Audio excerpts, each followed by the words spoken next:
किसी को किसी भी शुभ कार्य को करने से दीप प्रज्वलित करना बहुत ज्यादा जरूरी होता है। कहीं ना कहीं पॉजिटिविटी साथ रहती है हमेशा पे। धन्यवाद सर। अब हम आपसे आग्रह करेंगे कि आप अपने अपने जगह पे विराजमान है।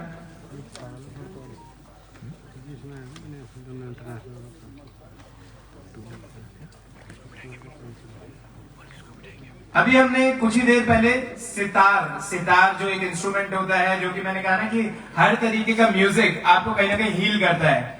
तो अब अगर गाने की बात हुई है, म्यूजिक की बात हुई है, तो ऑफ कोर्स डांस जो होता है, चाहे वो हमारा ट्रेडिशनल डांस हो, तो अब मैं बुलाना चाहूंगा डॉक्टर वंदना को। आई एम सॉरी, मैं माफी चाहूंगा। डॉक्टर स्वाति जो है वो अब प्रेजेंट करने जा रही हैं डांस।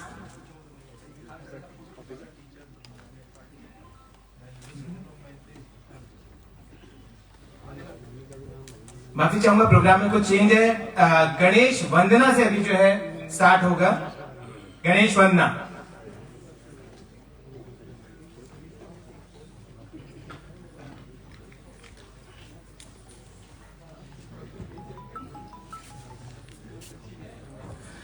मेरी ये रिक्वेस्ट अपनी टीम से रहेगा कि बहुत जल्दी में आप करें। 2.5 मिनट का आपका कार्यक्रम 2.5 मिनट के हैं। माननीय मुख्यमंत्री जी को अगले कार्यक्रम में भी जाना, प्लीज आराम से उठाइए।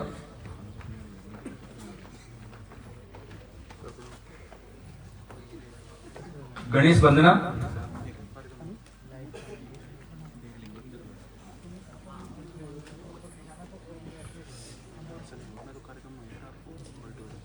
We are about to start.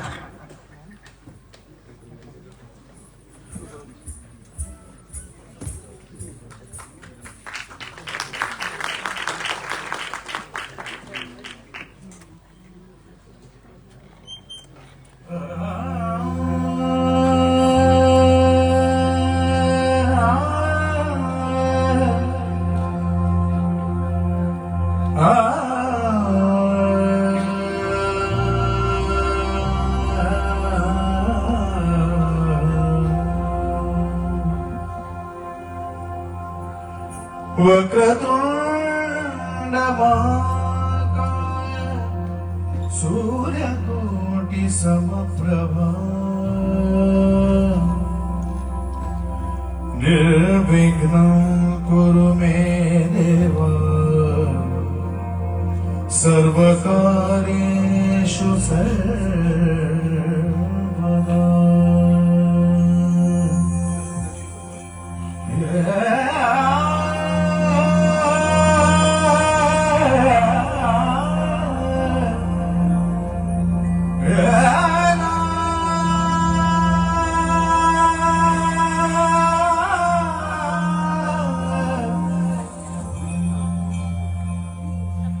गणनायकाय गणदैवताय गणाध्यक्षाय धीमहि गुणशरीराय गुणवन्दिताय गुणेशानाय धीमहि गुणाधीताय गुणाधीशाय गुणप्रविष्टाय धीमहि एकदन्ताय वक्रतुण्डाय गौरीतनयाय धीमहि गजेशानाय भालचन्द्राय श्रीगणेशाय धीमहि एकदन्ताय वक्रतुण्डाय गौरीतनयाय धीमहि गजेशानाय भालचन्द्राय श्रीगणेशाय धीमहि।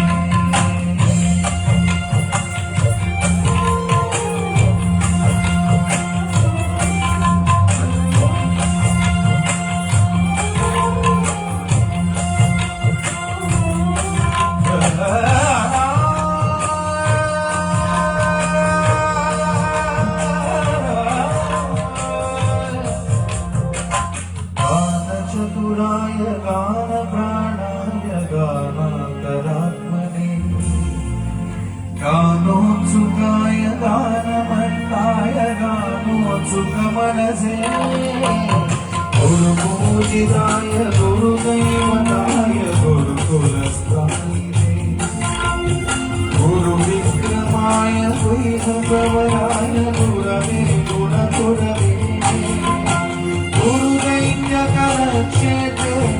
गुरुसर्वसराजाय गुरुपुत्रपरित्रात्रे गुरुपादखण्डकाय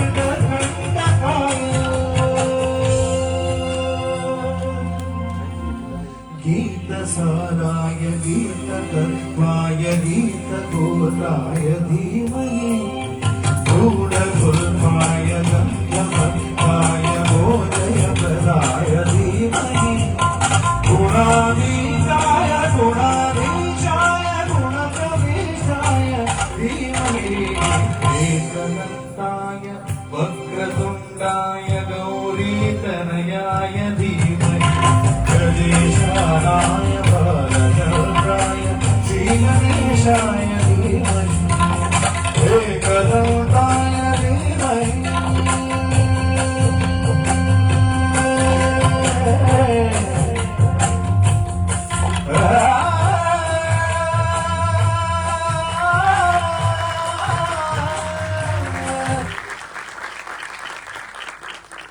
अब हम बुलाना चाहेंगे डॉक्टर स्वाति एंड भूमिका जो कि कथक जो है प्रेजेंट करने वाले हैं.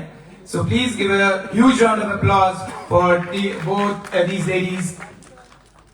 सो can we have a huge round of applause. Thank you very much.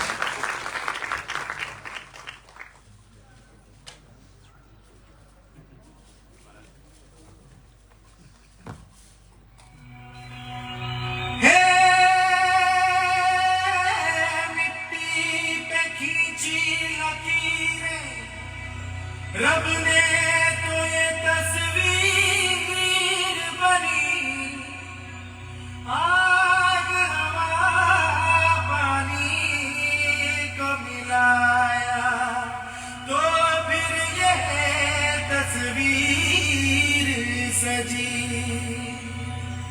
ये हस्ती तेरी विशाल कुदरत का तू कमाल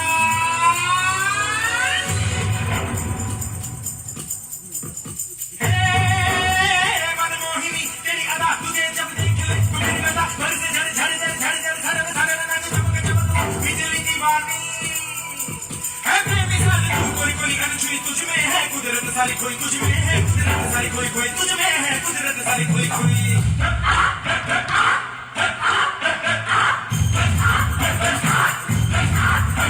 मिट्टी की है मूरत तेरी मासूमियत फितरत तेरी बेसौदापन बेभोलापन तू बहकी बहकी तू लहकी लहकी तू चली चली गली गली तू हवा के ढल सन सनन सनन मेरा अंग अंग जैसे जलता रहा कोई लहर लहर चली ठहर ठहर पानी का मेल तेरे तन पर डर झर झर झर अंगारे जैसा तेरा रोम रोम दहका दहका अग्नि का खेल तू अगर अगर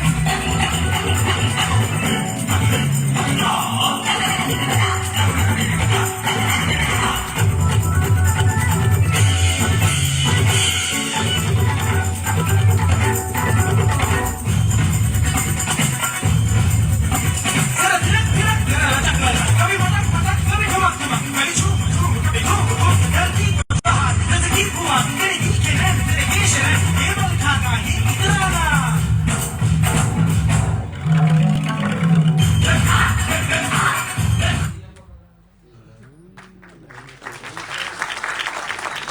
Thank you very much, Dr. Swati and Bhumika. Thank you very much. It was wonderful performance. So we would request, हमारी प्रार्थना है अतिथिगण से कि वो स्टेज पर आए और अपना अपना स्थान ग्रहण करें. और हमारे यूथ आइकन कमेटी के जो मेंबर हैं उनसे भी मेरा अनुरोध है कि डॉक्टर आर.के. जैन जो कि अध्यक्ष हैं, संरक्षक हैं, मैं माफी चाहूंगा, डॉक्टर महेश कोलियाल अध्यक्ष हैं, दिनेश वर्तवाल डॉक्टर मिस्टर दिनेश वर्तवाल जो कि अध्यक्ष हैं, देन मिस्टर शशिभूषण मैथाणी पारस मुख्य संपादक यूथ आइकन, संस्थापक निदेशक यूथ आइकन.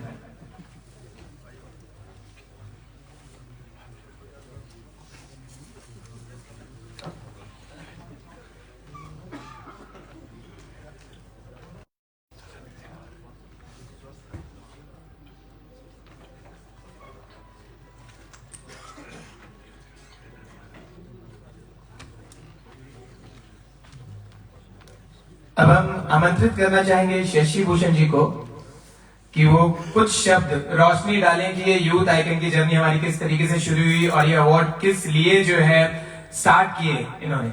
सो अगर सर आप आए और बता सकें इस जर्नी के बारे में, बहुत बड़ी हेल्प रहेगी सभी के लिए।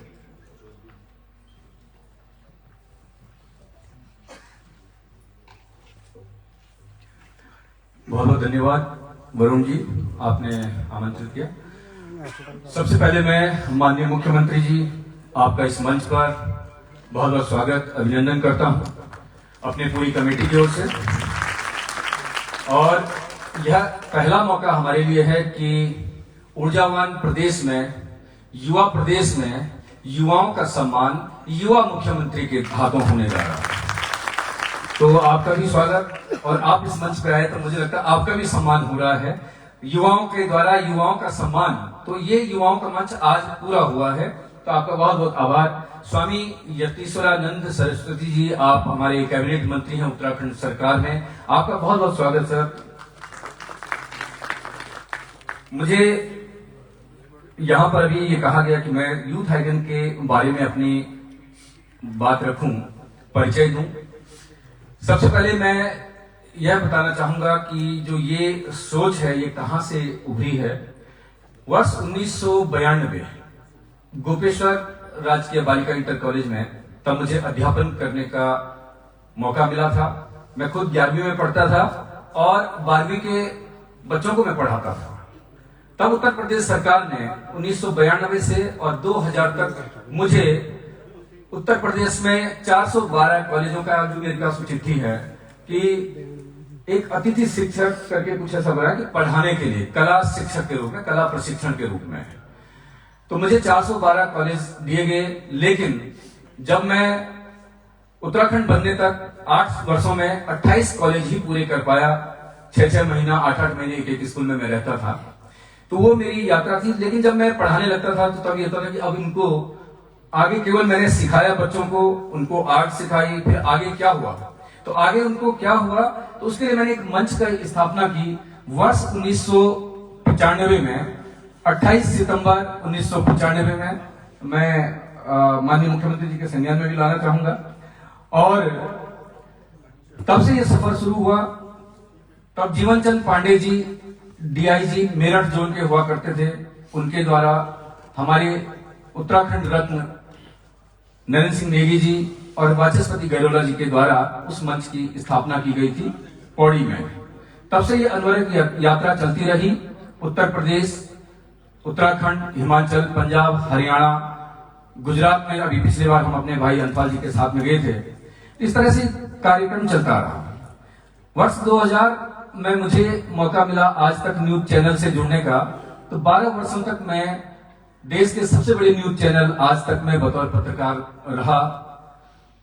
और वर्ष 2008 में ही मैंने ये लगा कि मैं पत्रकारिता के क्षेत्र में चला गया, जो मेरा मूल काम था वो छूट रहा है।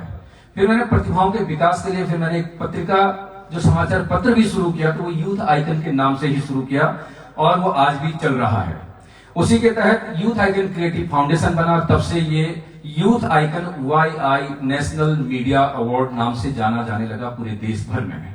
इस अवार्ड के लिए सबसे बड़ी खासियत ये रही कि लोगों ने मुझे कहा कि यार उत्तराखंड में आप एक प्रदेश है, यहीं से अवार्ड कीजिएगा। मैं कहा नहीं, जब हम अपने घर में एक मंच लगाएंगे, उस मंच में देश विदेश के कहते हैं ना राजा महाराजा अगर आ जाएं तो अपने घर का मान तो वैसे बड़ा हो जाता है।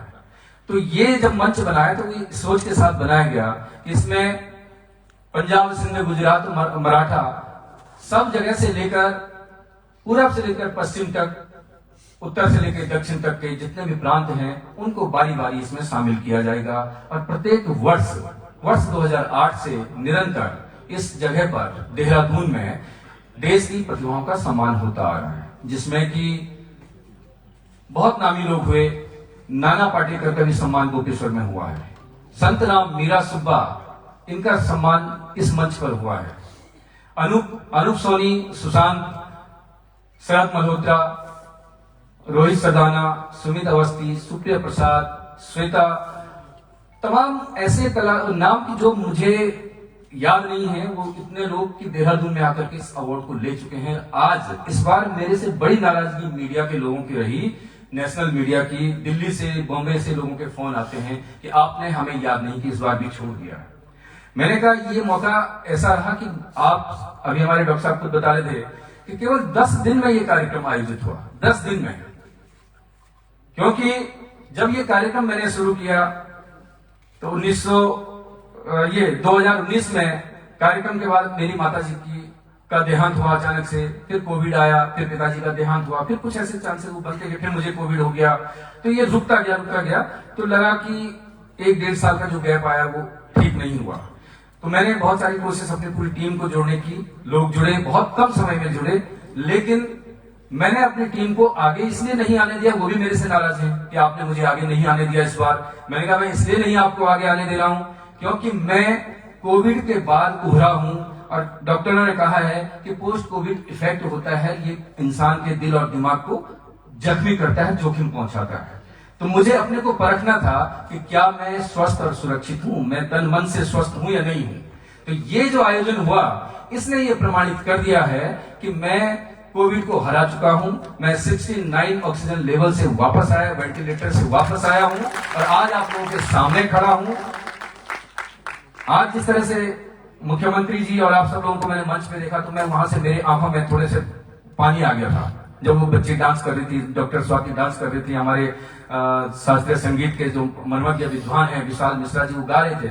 तो मुझे लगा कि मुझे विश्वास नहीं हो रहा था कि एक वो टाइम था कि जब मैं कोविड के दौरान में अस्पताल में मुझे वेंटिलेटर लग रहा था, मैं सीधे रायपुर का वो श्मशान घाट देख रहा था, 2 लोगों को लेके जा रहे थे। और आज मैं इस जगह आया तो कहीं ना कहीं आप लोग, सब लोगों की सद्भावना, दुआ मेरे साथ रही, आपका आशीर्वाद रहा और मेरे शायद कुछ ऐसे अच्छे काम रहे होंगे कि जो आप लोगों ने उनको सराहा। आज मैं इस मंच पर खड़ा हूं।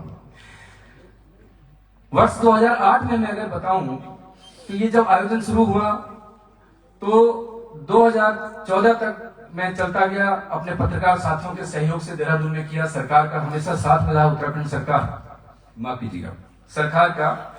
फिर 2015 में मैं डॉक्टर आर.के. जैन साहब, डॉक्टर महेश कुड़ियाल जी, आपका विशेष धन्यवाद इसलिए करूंगा कि 2015 में आप दोनों लोग जिस तरह से एज ए अभिभावक इस मंच के साथ जुड़े और आपने इस मंच को जो गति प्रदान की, लगातार आप लोग साथ बने, एक अभिभावक की तरह बने रहे।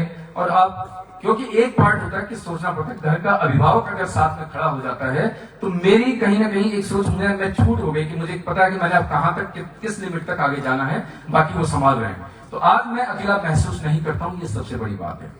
मैं इस मंच पर आया हूं तो मैं जरूर थोड़ा सा माननीय मुख्यमंत्री जी के संज्ञान में भी सर मैं जरूर चाहूंगा कि शॉर्ट में सबका परिचय दे दूं। यहाँ पे हमारे बीच में योगिता रघुवंशी जी एक ऐसी महान शख्सियत है कि जो पिछले 17 वर्षों से हिंदुस्तान के राष्ट्रीय राजमार्गों पर राज कर रही हैं, या मैं कहूंगा कि नेशनल हाईवे की शेरनी आपको कहूंगा तो कोई अतिशयोक्ति नहीं होगी। जोरदार तालियों से आपका स्वागत। आप पेशे से वकील, पढ़ाई लिखाई में आप कॉमर्स से आप ग्रेजुएट हैं। 2002-03 में दुर्भाग्यवश आपके पति जी का किसी सड़क दुर्घटना में देहांत होता है।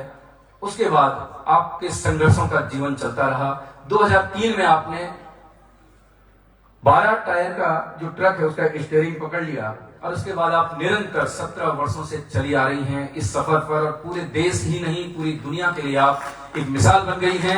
गूगल पे आप लोग सर्च करेंगे तो योगिता रघुवंशी जो वहां से यहाँ पहुंची हैं और अकेले नहीं आई हैं, वो अपना एक प्रमाण भी लेके आई हैं, अपनी बेटी। अपना जरूर चाहूंगा आप खड़ी उठिएगा। ये इंजीनियर बेटी है, मल्टीनेशनल कंपनी में एक ड्राइवर मां ने अपनी बेटी को इंजीनियर बना दिया, अपने बेटे को MBA करा दिया, उसको विदेश भेज रही हैं और अब कह रही हैं कि जब मेरा बेटा विदेश से पढ़ के आ जाएगा तब मेरे रिटायरमेंट लूंगी। अभी जिस दिन मैंने उनको अवार्ड की सूचना दी सर, तो उस दिन मैडम सिलीगुड़ी में कहीं छाव में थी, कह रही सर मैं थक गई हूं अभी और मैं कुछ देर बाद आपसे बात करूंगी, ट्रक लेके सिलीगुड़ी में। तो अब वो महिला देखिए आप, सैल्यूट आपके लिए। आपके लिए सैल्यूट। ये है ट्रक ड्राइवर, देखिए आप, बहुत बहुत स्वागत आपका। एक ऐसा नाम, ये ऐसे नाम मैं बता रहा हूं कि आप अभी बैठे बैठे अपने मोबाइल में गूगल पे सर्च कर सकते हैं। सुनील वशिष्ठ जी। सुनील वशिष्ठ वो शख्स हैं जो युवा हैं, ये डिलीवरी बॉय थे। डिलीवरी बॉय, आप समझते हैं, आप उनको ऑर्डर करेंगे, आपके घर पे सामान आ जाएगा, खाना आ जाएगा, पिज्जा से लेकर जो भी चीजें आप मंगा रहे वो आ जाती है। सुनील जी वो शख्सियत हमारे बीच में, ये वहां से बढ़ते बढ़ते बढ़ते आगे जब जाते हैं, बहुत संघर्ष में पूरा नहीं कह पाऊंगा, नहीं तो पूरा एक प्रवचन हो जाएगा। तो तमाम संघर्षों के बाद आपने अपना एक बिजनेस शुरू किया फ्लाइंग केक्स के नाम से, जो कि आज 12 राज्यों में विस्तार में है। सैकड़ों हजारों आपके कर्मचारी हैं, और मैं वो फिगर नहीं बताऊंगा कि आपका टर्नओवर कितना है, लेकिन करोड़ों का टर्नओवर आज आपका है, जो 200 रुपया आप डिलीवरी बॉय के तौर पे कमाते थे। आप जरा खड़े होकर जोरदार स्वागत आपका भी। सुनील जी, ऐसी महान शख्सियत इस मंच पर मौजूद है। श्याम चौरसिया बनारस से हैं आप विज्ञान एवं प्रौद्योगिकी के क्षेत्र में जो आपके अन्वेषण हैं वो काबिल तारीफ हैं। आपने सेना के लिए ऐसे ऐसे इक्विपमेंट तैयार किए हैं कि भारत चीन से लेकर के, भारत पाकिस्तान से लेकर तमाम सीमाओं पर हमारे सैनिक थक जाते हैं, वो किस तरह से काम करेंगे। तो इन्होंने ऑटोमेटिक गन उनके लिए बनाई, सोलर से चलने वाली बनाई, सेंसर वाली गन बनाई, सामने आने वाले दुश्मन को गन अपने आप ही 200 मीटर दूर से ही उनको ढेर कर सकती है। ऐसी उन्होंने उपलब्धि हासिल की। महिलाओं के लिए सेफ्टी फीचर उन्होंने बनाए, अभी कुछ लेके भी आए हैं साथ में, अगर मौका लगे तो जरूर हम आपको मौका देंगे मंच पे।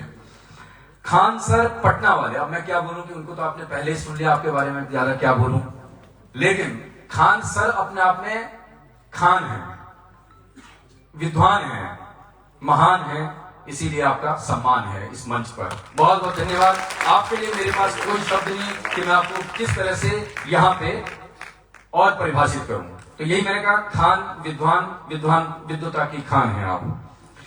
नीरजा उप्रेती और ज्योति उप्रेती, दो ऐसी बहनें पिथौरागढ़ की कि जिन्होंने आज उत्तराखंड में ही नहीं बल्कि पूरे देश में, प्रदेश में, विदेश में अपने उत्तराखंड के संस्कृति के गौरव को, उसके लोक संस्कृति और परंपराओं के संरक्षण के लिए अपने गायन के मार्फत से जिस तरह से ख्याति दी है, बहुत बहुत बधाई के पात्र आप दोनों बहनें। डॉक्टर राजा लाहिड़ी, लाहिड़ी साहब एम्स में डॉक्टर हैं, युवा चेहरा आप देख रहे हैं हमारे सामने, आपका स्वागत मंच पे। आप वो महान शख्सियत हैं कि जिन्होंने हार्ट, ओपन हार्ट में और हार्ट के अंदर से जो ट्यूमर निकालने का उत्तराखंड में, और वो भी एम्स में पहला ऑपरेशन करके, एक जटिल ऑपरेशन करके इतिहास रचा। तो डॉक्टर राजा लाहिड़ी, मैं आपका बहुत बहुत स्वागत इस मंच पे करता हूं, आभार, अभिनंदन। श्री नंद किशोर हटवाल जी, आपका इस मंच पर, इस सभागार में आपका परिचय मैं इस तरह से दूंगा कि आप वो महान शख्सियत हैं, सीमांत जनपद चमोली से आप आते हैं, लेकिन आप सब लोगों ने बहुत बारी पढ़ा होगा, लोग फेसबुक पे शेयर करते हैं, अपना नाम लिख देते हैं नीचे से, जिसमें लिखा जाता है, बोए जाते हैं बेटे, बोए जाते हैं बेटे और उग आती हैं बेटियां। इसके रचयिता आप हैं। बहुत बड़ी कहानी उन्होंने नारी शक्ति के ऊपर, महिलाओं के ऊपर लिखी, और लोक संस्कृति परंपराओं के आप ध्वजवाहक हैं। आपका भी इस मंच पर जोरदार तालियों के साथ स्वागत करूंगा। श्री प्रदीप राय जी हैं आईपीएस। आज हमारे लिए खुशी की बात है कि उनका सम्मान इस मंच पे होना था, लेकिन हमारी सरकार ने, माननीय मुख्यमंत्री जी ने उनको सम्मान देके और बड़ा सम्मान दिया कि उत्तरकाशी का कप्तान, पहला कप्तान उनको बना दिया है। तो प्रदीप राय जी ने खोमचा पुलिस, एक कॉन्सेप्ट पे उन्होंने काम किया, खोमचा पुलिस का स्पेशल, जो पन्नी और तमाम जो नशीली चीजों को कैसे पकड़ा जाए। तो उन्होंने पुलिसिंग का इतना बढ़िया काम किया कि उनके वर्दी में तो लोग चोर देख के तो भागी जाएगा, भाई पुलिस आ गई, सायरन बजा, पुलिस आ गई। कई बार देखता हूँ कि सायरन बजा के पुलिस जाती चोर पकड़ने, तो वो कोई पुलिसिंग नहीं है। पुलिसिंग वो है कि जो प्रदीप राय जी ने किया, उन्होंने खोमचा पुलिस कांवड़ यात्रा के दरमियान बनाई। उन्होंने खोमचा पुलिस यानी कि जो खोमचा चलाने वाले, जो रेडी वाले लोग, उन लोगों से बनवाई, एक दस्ता बनवाया और उनसे ही क्राइम को कंट्रोल करवाया।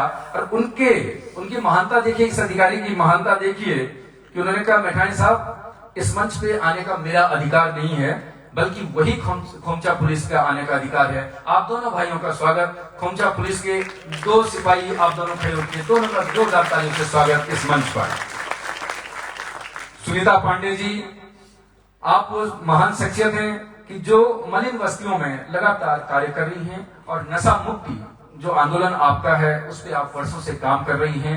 हमारा सौभाग्य है कि आप इस मंच से भी जुड़ी हैं और हमारे इस प्रोग्राम की आप रीड हैं, लेकिन आज हमने आपको इस मंच की तरफ से उस तरफ बैठाया कि नहीं, आपकी जगह वहां होनी चाहिए। आपका इस मंच पे जोरदार तालियों से स्वागत, अभिनंदन। दिग्विजय चौहान, आप एक उद्घोषक के रूप में पत्रकारिता के क्षेत्र में एक बड़ा नाम है।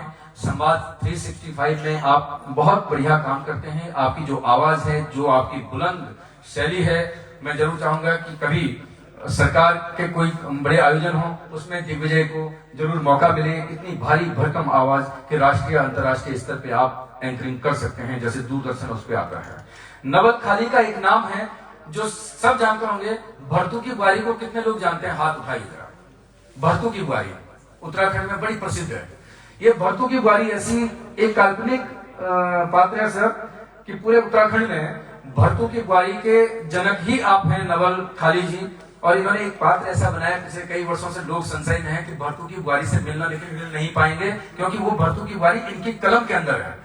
तो आपका स्वागत इस मंच पे। आप बहुत क्रिएटिव रचनाकार हैं, आपका स्वागत है। बीरू जोशी, पारंपरिक पर्वतीय लोक गायन के क्षेत्र में तो आप महान ही हैं, लेकिन सर मैं आपको जरूर आपकी नजर उस तरफ दौड़ाना चाहूंगा। जो बीरू जोशी व्हील चेयर पे आप देख रहे हैं, आप सब लोग देखिएगा उस महान शख्सियत को। हाई स्कूल या इंटर का आपका रिजल्ट आया था और रिजल्ट आते हुए जब आप खुशी खुशी, उस जमाने में अखबार में रिजल्ट आता था तो ये गाड़ी की छत पे बैठकर, जीप की छत पे बैठ करके पास होने की खुशी में अपनी माँ को, अपने पिताजी को बताने के लिए जीप में बैठ गए। लेकिन जीप, दुर्भाग्यवश वो जीप एक पुल पर पलट जाती है और इनके ऊपर गिर जाती है। इनके कमर के नीचे का हिस्सा उस दिन से ये सुन है ऐसे, लेकिन जीने की जीवता और जीवटता देखिए कि उस आदमी ने अपनी एक अलग पहचान आज पूरे उत्तराखंड में बनाई है। गायन के क्षेत्र में लगातार सोशल मीडिया पे या तमाम मंचों पे आप देख रहे हैं, विदेशों तक भी आप जा चुके हैं। डॉक्टर वीके जैन साहब हैं, अधिवक्ता हैं उच्चतम न्यायालय में। आप वो महान शख्सियत, यहाँ पे दिल्ली से हमने आपको आमंत्रित किया है कि जो गरीब असहाय लोगों के केस अपने निःशुल्क रूप से सुप्रीम कोर्ट में लड़ते हैं। तो आप जैसे महान शख्सियतों का स्वागत, अभिनंदन। श्रीमती निर्मला देवी, अंतर्राष्ट्रीय बैडमिंटन, आप देखिए बगल में आप बैठी निर्मला जी हैं। 3 देशों में आप बैडमिंटन, पैरा बैडमिंटन खेल के आ गई हैं, अंतर्राष्ट्रीय स्तर की खिलाड़ी हैं। हल्द्वानी से आप पहुंची हैं, आपका स्वागत है, अभिनंदन है। इंजीनियर मुनिंद्र खंडूरी साहब हैं, आप इंडियन पब्लिक स्कूल के मालिक भी हैं, लेकिन आपके लिए सर मैं जरूर ये चाहूंगा कि जरूर आप खड़े उठिए, आप सबको दिखने चाहिए। सर मैं जरूर चाहूंगा कि सरकार भी आपको रिकॉग्नाइज करे। और खंडूरी साहब आपका स्वागत, क्योंकि देहरादून में तो सभी ने बिल्डिंगें बनाई, सभी ने स्कूल कॉलेज बनाए, लेकिन इन्होंने क्या किया कि देहरादून में तो इनका बहुत बड़ा स्कूल है ही है, जिसमें 2000-3000 बच्चे इनके पढ़ते हैं, 12 तक के बच्चे हैं। लेकिन इन्होंने कर्णप्रयाग, सुदूर कर्णप्रयाग के, वो भी ईड़ा बदाड़ी गांव में जाकर के, गांव खाली हो गया लेकिन वहां आपने करोड़ों की बिल्डिंगें खड़ी कर दी, स्कूल बना दिया। सर ऐसे लोगों को सरकार को भी नजर में रखना चाहिए। आपका बहुत बहुत धन्यवाद, स्वागत इस मंच पर आने के लिए। गुंजन बिष्ट अरोड़ा, हल्द्वानी से आप आई हैं, आपका बहुत बहुत स्वागत इस मंच पर। आपको मैं निरंतर देख रहा हूं कि आप सिर्फ सेवा नहीं कर रही, बल्कि आप हजारों सैकड़ों बच्चों की मां बन गई हैं और उन बच्चों को आप न सिर्फ पढ़ा रही हैं, आप IAS PCS की तैयारी करवा रही हैं मलिन बस्तियों के बच्चों को उनकी मां बन करके। तो इससे बड़ी इस मंच की उपलब्धि कुछ नहीं हो सकती कि ऐसे लोग इस मंच पर पधारे हुए हैं। संतोष चमोली हिंदुस्तान के वरिष्ठ पत्रकार हैं, आपकी लेखनी हमेशा एक रचना का युवा पत्रकारों को मार्गदर्शन देती है। आपका इस मंच में स्वागत है। तमाम अखबारों में आपने काम किया, खासतौर पे आपने नेपाल धारचूला की जो रिपोर्टिंग है, आपदाग्रस्त लोगों को बचाने में आपकी कलम ने जो सार्थक भूमिका निभाई, सरकार ने उसको सराहा। आपका इस मंच पे स्वागत है। जोगिंदर सिंह कुंडीर जी, आपका मैं स्पेशल इसमें नाम और जोड़ूंगा। समाज सेवा के क्षेत्र में मुझे तो आज पता चला कि आप बीजेपी के भी नेता हैं। मुझे आज पता चला, किसी ने मुझे पूछा कि आप नेता है, वो बीजेपी वाले, मैंने कहा मुझे नहीं पता, लेकिन पता चला। लेकिन मैं तो सिर्फ आपको इसलिए जानता हूं कि आप कोविड के टाइम में जो आपने काम किए हैं, जिस तरह से आपने गुजरात से जो ऑक्सीजन के सिलेंडर मंगा करके जो वितरित किए हैं, जिस तरह से आपने आईटीबीपी का हॉस्पिटल रन करवाया, अपने स्तर से दवाइयां दी, लोगों को राशन पहुंचाई, 25-25 किलो का, जहां पे मुझे ध्यान है 25 किलो, मैंने 10 किलो का दिया था, आपने 25 किलो दिया था। आपका सम्मान इस मंच पे बहुत बहुत स्वागत। पुनीर साहब के लिए जोरदार तालियां। विशाल मिश्रा जी हैं, संगीत कला के क्षेत्र में अतुलनीय योगदान आपका है। अभी आपने उनको सुना तो उनके बारे में मैं ज्यादा क्या बोलूं। पंजाब, वहां आप बनारस घराने से हैं और आपने अभी देवभूमि उत्तराखंड में जिस तरह से शानदार संगीत की खुशबू यहाँ पे बिखेरी, तो आपका स्वागत, अभिनंदन। अफजाल अहमद, इस पत्रकार को हम नहीं भूल सकते हैं। कलम वालों को तो सबने देखा, कैमरा वालों को किसी ने नहीं देखा। कैमरे के पीछे से ये रहते हैं लेकिन दुनिया को दिखाते हैं। आज मुख्यमंत्री कहाँ है, राष्ट्रपति कहाँ है, प्रधानमंत्री कहाँ है, किसने क्या बोला, पत्रकार का नाम सबसे आगे आता है लेकिन कैमरामैन को सब भूल जाते हैं। लेकिन अफजाल अहमद आप कहाँ हैं, जरा मैं आपको भी देखना चाहूंगा। पब्लिक की तरफ मुंह करके आपका स्वागत, अभिनंदन। ज्योति उप्रेती के बारे में आपको मैं बता गया था, दोनों बहनें, आपका स्वागत, अभिनंदन। सुश्री अनुपमा खन्ना, पत्रकारिता के क्षेत्र में एक आप युवा चेहरा हैं और महिलाओं के लिए जीती जाती मिसाल हैं। इस क्षेत्र में लड़कियां कैसे आए, कैसे करियर बनाएं, आपने बहुत सारे काम किए। कोविड पे आपने स्पेशल रिपोर्टें की, उसके लिए भी आपका धन्यवाद और यही कारण है कि आप इस मंच तक आज पहुंची हैं। आपका स्वागत, अभिनंदन। श्री अनूप नोटियाल जी एक ऐसी शख्सियत है कि जो समाज के प्रति हमेशा समर्पित रहे हैं और इनकी जो संस्था है ये सिर्फ अपने लिए काम नहीं करते बल्कि सरकार को सही और गलत चीजों को बताने का काम है। हम कहते हैं कि सरकार गलत है, हम क्या बोलते हैं, अमूमन लोगों के मन में क्या उदाहरणा होती है, सरकारें गलत होती हैं। अनूप जी बोलते हैं सरकारें गलत नहीं होती है, सरकारें गलत नहीं होती है, सरकारों को बताना पड़ता है कि यहाँ पे गलत है। माननीय मुख्यमंत्री उसका संज्ञान लेते हैं। तमाम तरह के अन्वेषण अनुसंधान आपने किए पर्यावरण और उसके क्षेत्र में, तो ये है सबका परिचय। मुझे बताना जरूरी था, नहीं तो नाम रह जाते हैं। अब फटाफट यहाँ पे अवार्ड सेरेमनी होगी। इतनी रिक्वेस्ट मैं जरूर करूंगा कि माननीय मुख्यमंत्री जी का जो कार्यक्रम है वो दूसरे कार्यक्रम में प्रधान जाएंगे, लेकिन आप सब लोग यहाँ पे बने रहेंगे। योगिता रघुवंशी जी को सुनना है, उनके संघर्षों की कहानी को सुनना है। मैं ज्यादा समय नहीं लूंगा, पीछे से छुट्टी पड़ गई है। तो नमस्कार, प्रणाम करता हूँ, धन्यवाद।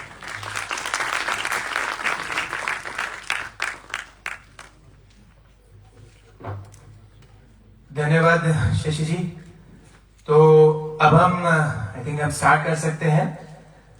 सबसे पहले हम बुलाना चाहेंगे श्रीमती योगिता रघुवंशी जी को।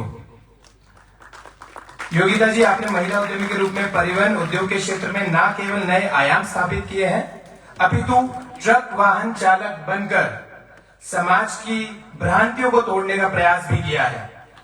आपका ये कार्य महिला सशक्तिकरण की अनूठी मिसाल है जो देश की महिलाओं को निरंतर प्रेरित करते रहेंगे। एतदर्श आपको यह सम्मान पत्र और स्मृति चिन्ह प्रदान किया जा रहा है।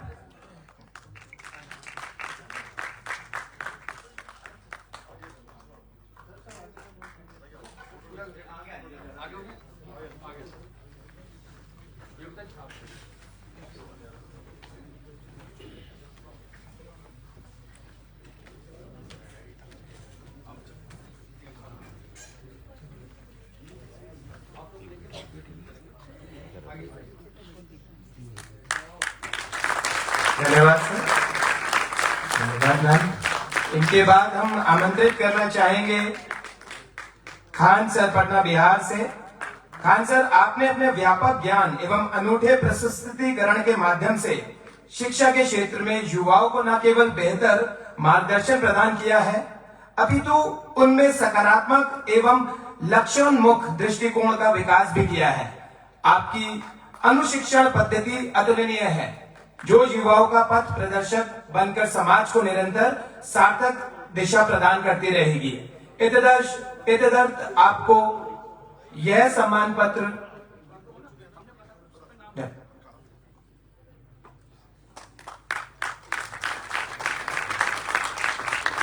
अब हम श्री सुनील वशिष्ठ जी से अनुरोध करेंगे कि बस वो तैयार हैं और अपना यूथ आइकन अवार्ड ग्रहण करें स्टेज पर आकर।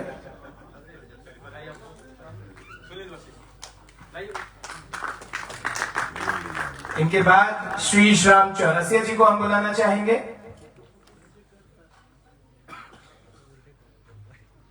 उनके बाद हैं श्री नंद किशोर हटवाल जी, डॉक्टर राजा लाहिड़ी, श्रीमती निर्मला देवी,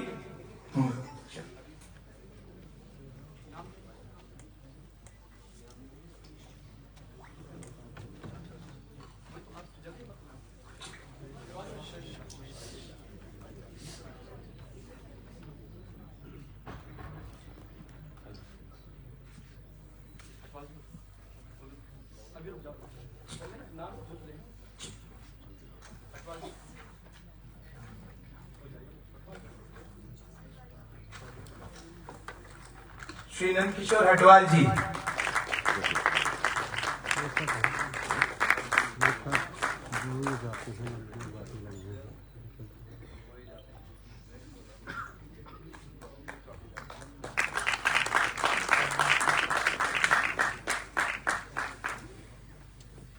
डॉक्टर राजा लाहिड़ी,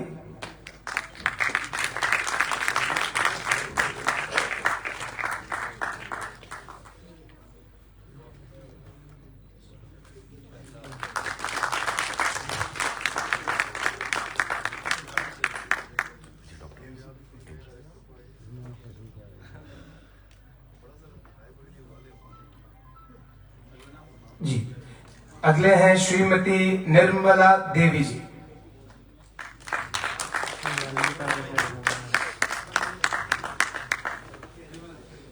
ये पैरा बैडमिंटन प्लेयर हैं।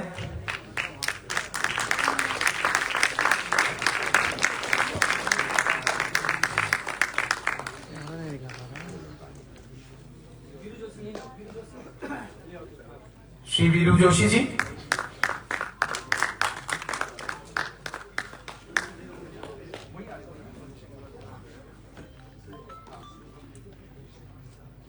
श्री जोगिंदर सिंह पुंडीर इनके बाद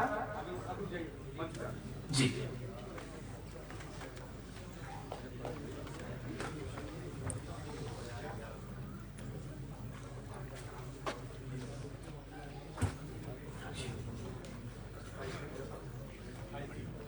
तो इनके बारे में ऑलरेडी जो है शशिभूषण आचार्य जी बता चुके हैं, जो कि एक समाज सेवा के क्षेत्र में, जी बिल्कुल। श्री जोगेंद्र सिंह पुंडीर जी, समाज सेवा के क्षेत्र में आपके द्वारा किए गए कार्य अतुलनीय है। कोविड की प्रथम लहर में आपने आर्थिक रूप से अशक्त लोगों, विशेषकर बुजुर्गों तक घर घर जाकर राशन पहुंचाने का प्रयास किया। कोविड की द्वितीय लहर के दौरान आपने अलग।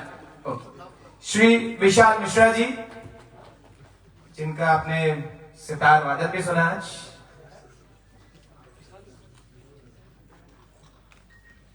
हमारा अनुरोध है श्री विशाल मिश्रा जी मंच पे आए और अपना पुरस्कार ग्रहण करें। जी बिल्कुल। श्रीमती ज्योति उप्रेती सती,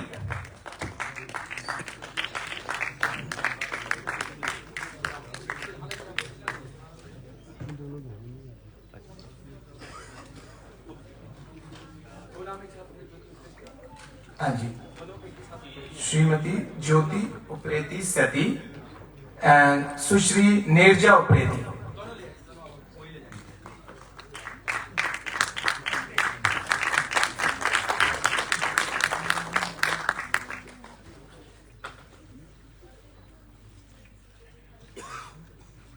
अब हम अनुरोध करेंगे श्री अनूप नौटियाल जी से। अच्छा।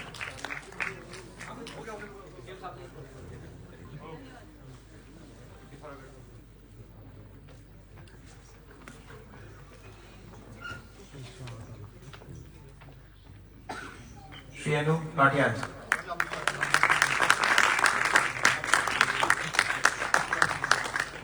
थोड़ा सा तालियां अगर और अच्छी तेजी से बजाएंगे और अच्छा लगेगा। ब्लड सर्कुलेशन भी इंप्रूव होता है उससे। श्रीमती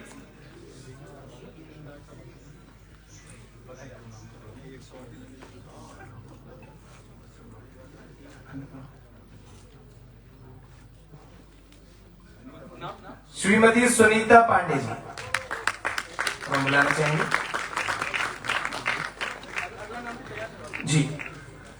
मुनींद्र खंडूरी जी भी हमारा आग्रह है कि आप तैयार रहें और अपना पुरस्कार ग्रहण करें।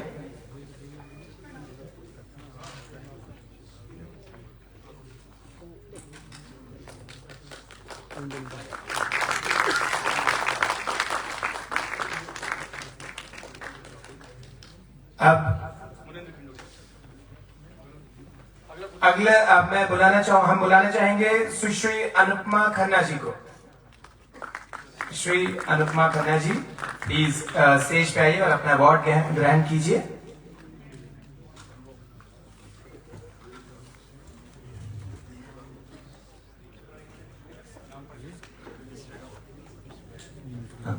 अगले जो हमारे अवार्डी रहेंगे श्री वी.के. जैन, जो कि एक अधिवक्ता है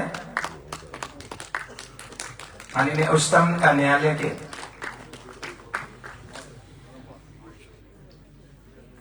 श्री प्रदीप राय,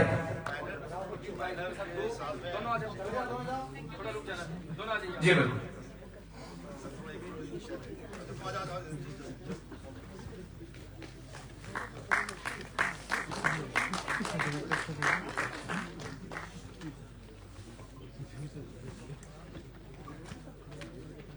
VK. Jain, mister VK. Jain जो कि अधिवक्ता है उच्चतम न्यायालय के।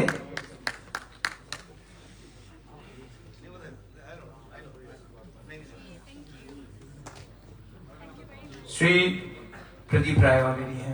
श्री प्रदीप राय जी,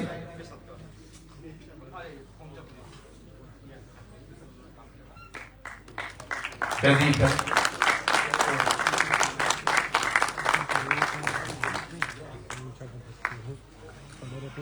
श्री संतोष चमोली जी,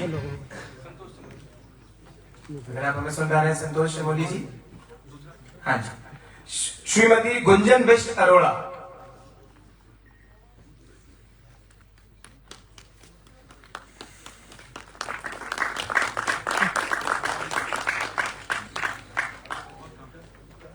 श्री नवल खली जी,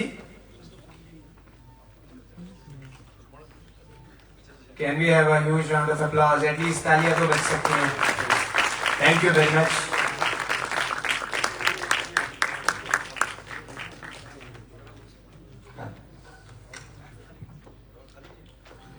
श्री नवल खली जी के बाद श्री दिग्विजय चौहान, दिग्विजय चौहान जी।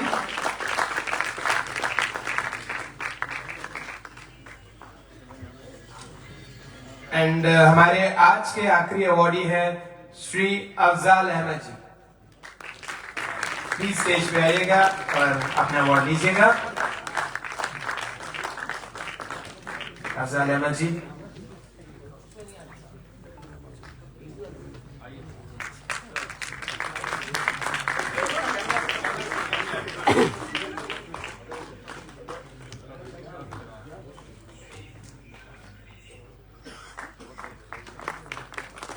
धन्यवाद सर, धन्यवाद सर। और अब मैं बुलाना चाहूंगा दिनेश, हाँ मैं बुलाना चाहूंगा दिनेश वर्तवाल जी को, जो कि अध्यक्ष भी हैं हमारे यूथ आइकन के, और वो आके बिल्कुल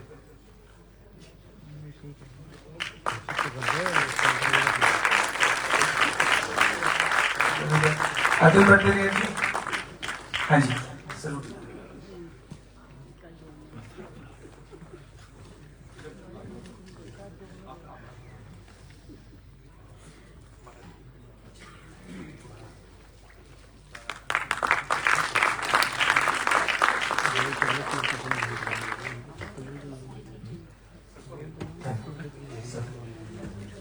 तो मेरा निवेदन है अतुल भट्टाचार्य जी से कि आगे बिल्कुल ओके। सो हमारे माननीय चीफ मिनिस्टर जी आज एड्रेस करने जा रहे हैं।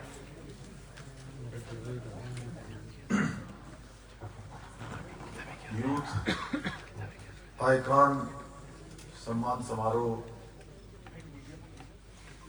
के इस कार्यक्रम में इस मंच पर उपस्थित मेरे साथ उत्तराखंड सरकार के कैबिनेट मंत्री गंगा पुत्र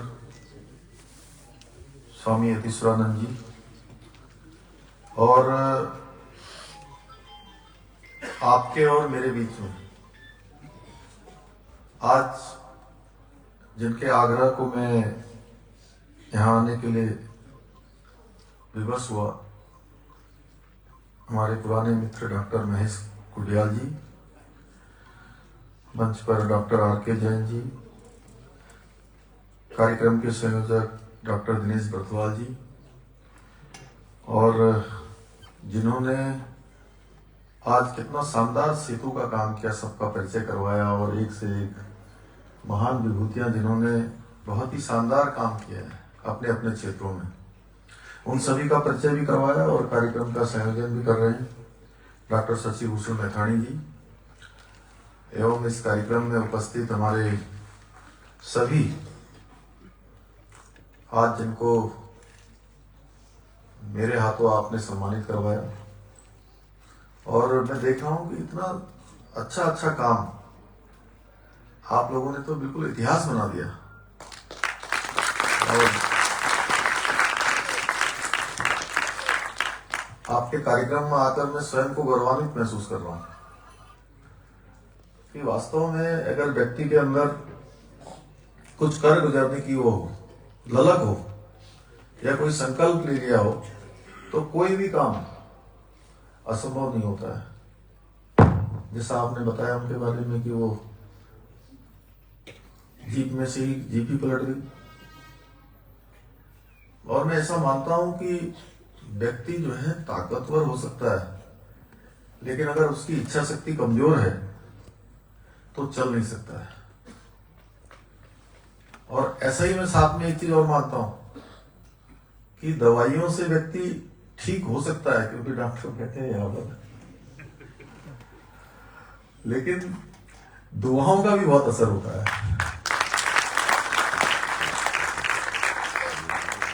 तो सच में मुझे पता नहीं था कि इतना एक से एक रघुवंशी भी हैं, उधर से हमारी खिलाड़ी हैं, बिस्टली हैं, दूसरे हैं, तीसरे हैं, कोई कोरोना में काम कर रहा है, कोई किसी में काम कर रहा है, हर क्षेत्र में, कोई पत्रकारिता के क्षेत्र में कर रहा है, कोई समाज सेवा के क्षेत्र में काम कर रहा है, कोई मजबूत जिजीविषा के साथ हमारी रघुवंशी जी जैसे लोग, एक से एक, अब मैं जिनका नाम नहीं ले पा रहा हूं ये नहीं सोचिएगा कि कोई कम है, सब एक से एक बढ़कर है। इतना शानदार काम आप लोगों ने किया है, मैं सभी को अपनी तरफ से बहुत बधाई देता हूं, बहुत शुभकामनाएं देता हूं कि भविष्य में भी आप राष्ट्र राज्य के निर्माण में अपना योगदान देते रहेंगे, क्योंकि आप सब लोगों से निश्चित रूप से देखिए ये जो प्रोत्साहन यहाँ पर, ये सम्मान आज आप सबका हुआ है, ये सम्मान केवल आपका नहीं है, ये सम्मान उस पूरी सोसाइटी का है जो आपसे जुड़ी हुई है। और आपका सम्मान, आपका प्रोत्साहन आपको सच में एक नई ऊर्जा के साथ और नई शक्ति के साथ और दुगने जोश के साथ काम करने के लिए भी ये सम्मान है। मैं ऐसा मानता हूँ कि और अच्छा काम करें। जैसे आप लोग देखते होंगे कि हमारे सभी जो राष्ट्रीय हमारे लीडर हैं वो यहाँ आते हैं तो हर बार वो मेरी पीठ ठोक कर जाते हैं। हालांकि मुझे कम ही समय हुआ है, तो मुझसे उसके बाद हमारे पत्रकार बंधु सब पूछते हैं कि अब कैसा लग रहा है, आप प्रधानमंत्री जी ने ये कहा, आज आपको होम मिनिस्टर ने कहा, आज आपको डिफेंस मिनिस्टर ने कहा। तो मैं हर बार उनसे कहता हूं कि जितनी बार भी वो मेरी को शाबाशी देते हैं या मेरे काम में कहीं ना कहीं कहते हैं कि अच्छा करा, तो मुझे लगता है कि मुझे मेरी जिम्मेदारी और बढ़ जाती है। उसी प्रकार से मैं आप लोगों से भी कहूंगा कि आप लोगों की जिम्मेदारी और बढ़ गई है, समाज को दिशा देने की, आगे चलने की। और आप लोगों ने प्रूफ तो कर ही दिया है कि आप सब लोग लीडर हैं, अपने अपने फील्ड के आप नेता हैं, हमारे जैसे नेता नहीं। ऐसे भी हो जाएंगे तो कोई दिक्कत नहीं, लेकिन उस फील्ड के आप नेता हैं तो फिर नेता को क्या है कि सबको दिशा दिखाने का काम करना होता है, सबको रास्ता बताने का काम करना होता है, अपना काम और अच्छे से करना होता है। जितना मैं समझ पाया, मैं कोई यहां भाषण देने के लिए खड़ा नहीं हुआ हूं, मैं तो केवल आप लोगों से बात करने के लिए आया हूं और आप लोगों को देखकर जितना मेरी समझ में आया मैंने आप सबके सामने रखा। और ये नाम बड़ा अच्छा है, यूथ आइकन, और मैं समझता हूं कि यूथ कौन होता है, युवा कौन होता है? युवा वो होता है जो धरती से अंबर को जोड़ना जानता है। युवा वो होता है जिसके पैरों में गति होती है। युवा वो होता है जिसका सीना तेज धड़कता है, नहीं दिल तेज धड़कता है। युवा वो होता है जिसकी आवाज में शोले होते हैं। और युवा वो होता है जो रेत से भी तेल निकालना जानता है। युवा वो होता है जो हर असंभव को संभव कर देता है। परिस्थिति कैसी भी हो, उस परिस्थिति में रास्ता निकाल लेता है, वो युवा होता है। तो आप सब ऐसे युवा हैं और स्वामी विवेकानंद जी ने युवाओं के जो प्रेरणा स्रोत हैं, उन्होंने कहा कि उठो जागो और तब तक नहीं रुको जब तक लक्ष्य प्राप्त न हो जाए, चलते जाओ। और साथ में उन्होंने ये भी कहा कि मनुष्य अनंत ऊर्जा और अनंत शक्ति का भंडार है। उसके अंदर इतनी क्षमता है, इतनी शक्ति है कि वो जो करना चाहे, जिस दिशा में जाना चाहे, अगर आपने अपना लक्ष्य तय कर लिया तो आप लक्ष्य जरूर प्राप्त करेंगे। मनुष्य की क्षमता अनंत तक है, बस जरूरत केवल एक बात की होती है कि हर व्यक्ति स्वयं को पहचान ले, स्वयं को जान ले।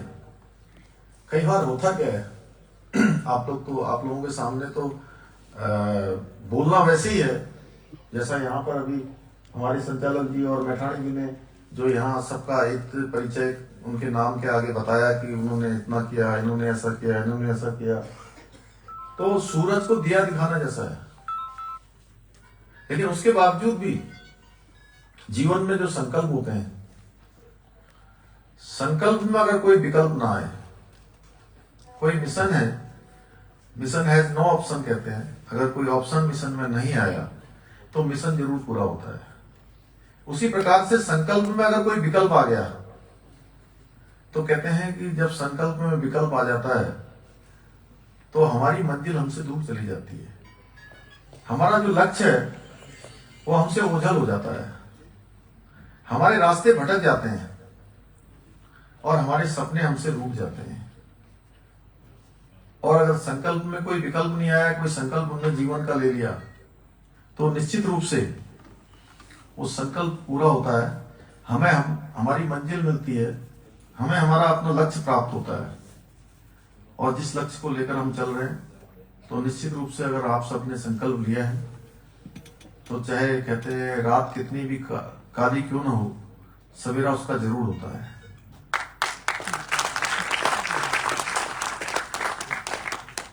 स्वामी विवेकानंद जी ने अपने छोटे से जीवन में पूरी दुनिया पर भारत की और हमारे धर्म की गहरी छाप छोड़ी। आज की युवा पीढ़ी कर सकते हैं वाली पीढ़ी है जो हर लक्ष्य को हासिल कर सकती है। कोई असंभव काम उनके लिए नहीं है। मुझे आप सब पर भरोसा है कि आप सब लोग इतनी ऊर्जा से भरे हुए हैं। आप अब हर दिन अपने हौसलों को एक नई उड़ान दे रहे हैं।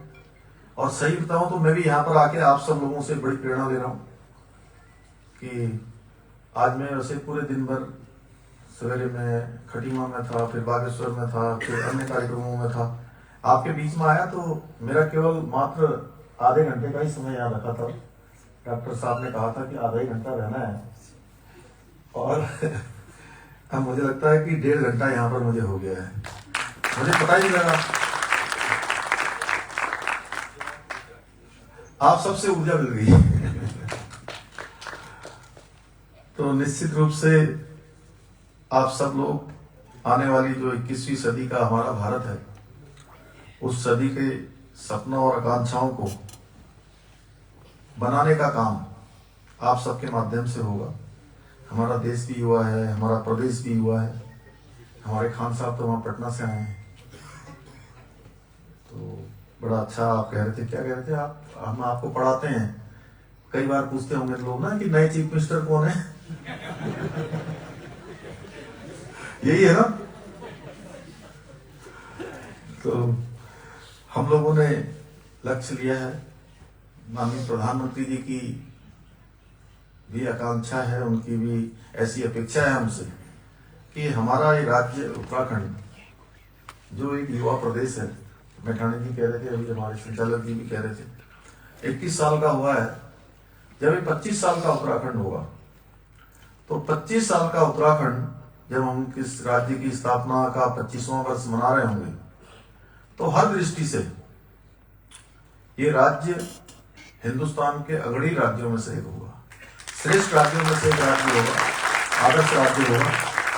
उसके लिए हम सभी काम कर रहे हैं और बहुत सारे काम हम लोग अन्य क्षेत्रों में भी कर रहे हैं।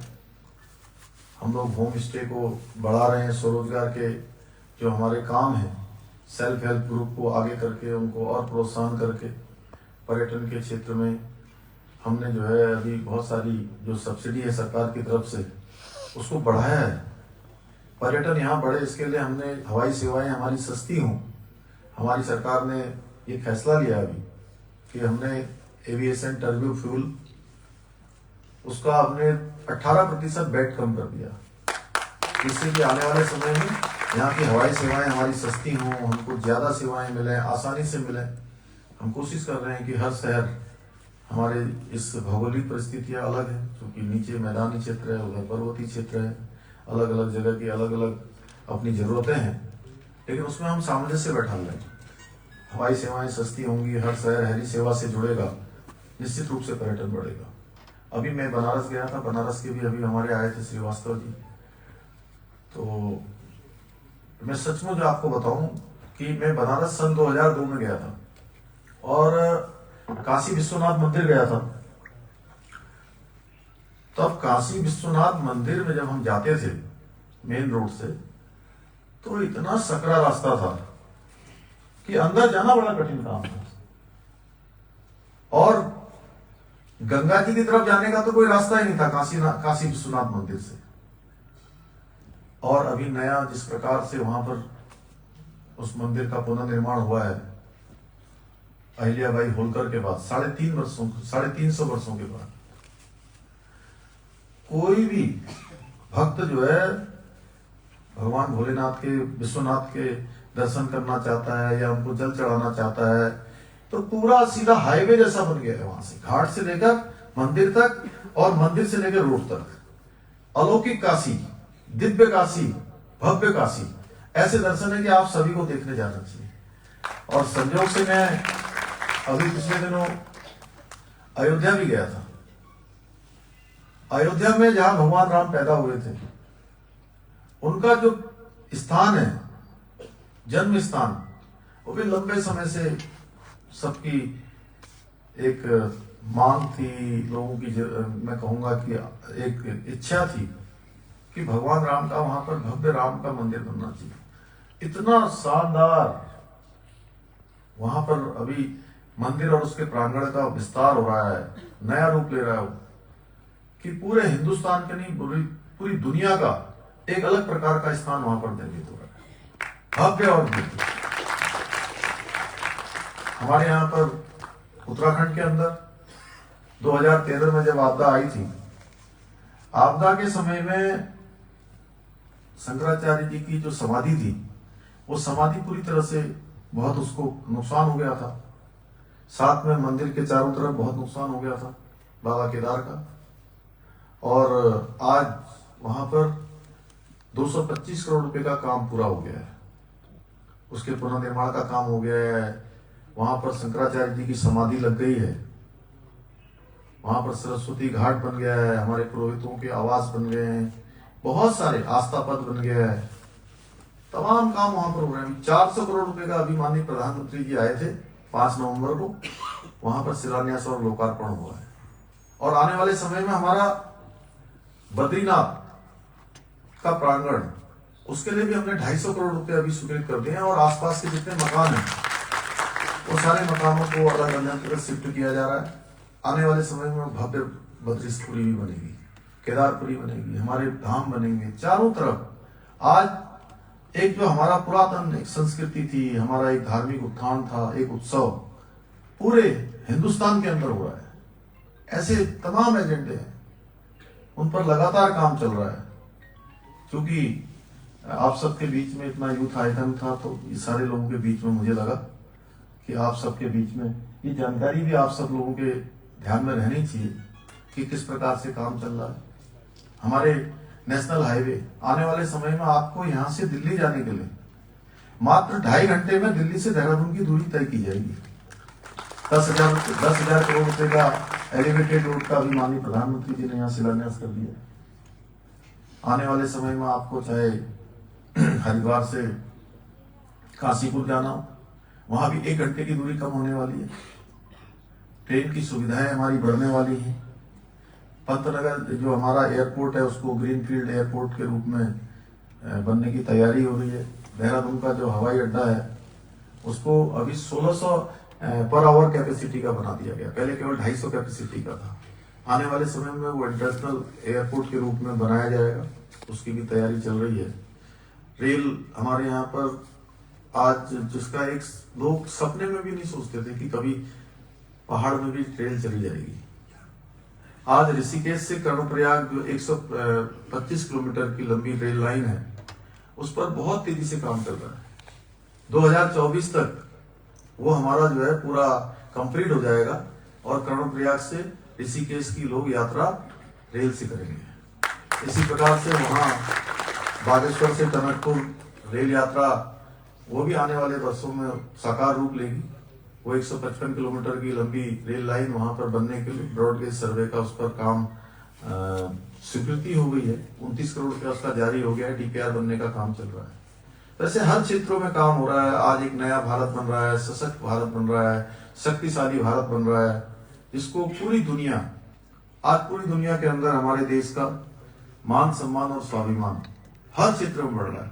अभी आपने देखा होगा अफगानिस्तान में जो तालिबान की घटना हुई, तो हमारे देश के और उत्तराखंड के बहुत सारे लोग वहां फंस गए।